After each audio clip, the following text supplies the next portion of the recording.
রোজা রাখো নামাজ পড়ো ওহে মুমিন সকলে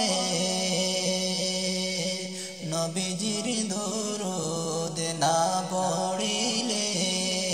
জান্নাতেতে যাইবা না আল্লাহুম্মা সাল্লি আলা সাইয়্যিদিনা মাওলানা মুহাম্মদ ওয়া আলা আলি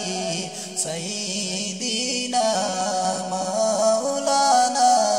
মুহাম্মদ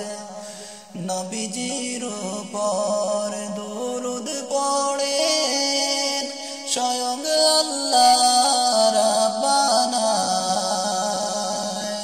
উম্মত হইয়া তোমরা কেন নবীর দরুদ পড়ো না আল্লাহুম্মা সাল্লি আলা